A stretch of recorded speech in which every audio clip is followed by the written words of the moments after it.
तो वहीं बिहार में चल रहे एसआईआर सर्वेक्षण में चुनाव आयोग के सूत्रों के अनुसार बड़ी संख्या में नेपाल, बांग्लादेश और म्यांमार से आए लोगों की पहचान करने का दावा किया गया है, जिसके बाद से सियासी तेज है। और नेताओं का क्या कुछ कहना है, ये आपको सुनवाते हैं। सूत्र बताते हैं, हम उस सूत्र को मूत्र समझते हैं। वेस्ट जो होता है ना, ये वो है,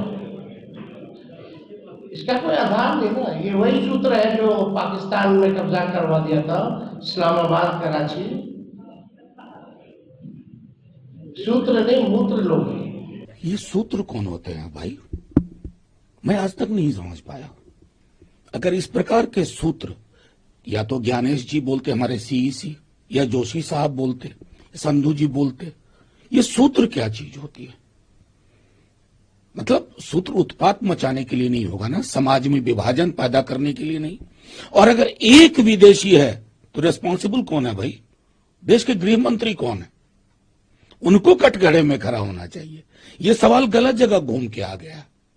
ये सवाल माननीय गृह मंत्री जी के पास जाए कि भाई हो क्या रहा है, विदेशी नागरिक रह रहा है नहीं। लेकिन मैं जानता हूं इशारा कुछ और है, इरादा कुछ और है। ऐसे नहीं चला करता। ड्राफ्ट रोल प्रिपरेशन से पूर्व ये प्लांटेड स्टोरीज नफरत के बीज बो रही है। इस कारोबार को ना बढ़ाएं। सीधे जरूरत थी बिहार की इलेक्टोरल लिस्ट को स्पेशल रिवीजन करने की।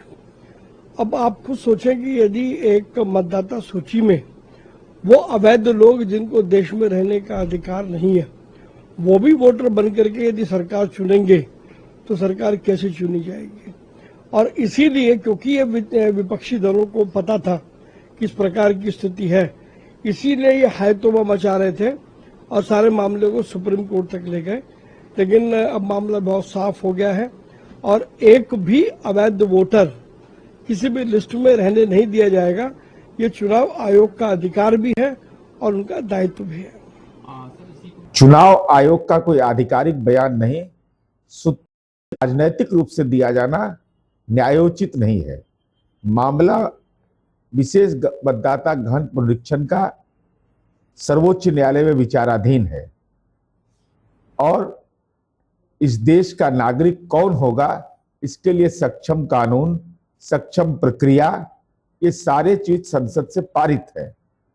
अब ऐसी स्थिति में एक राजनीतिक विमर्श का विषय बनाना, जब मतदाता सूची गहन पुनरीक्षण अभियान चल रहा हो, माननीय सर्वोच्च न्यायालय में विचारण चल रहा हो, सर्वोच्च न्यायालय के द्वारा कुछ कारण परीक्षा की गई हो, ऐसी स्थिति में देश के अंदर कानून है और कानून अधिकार प्रदान करता है।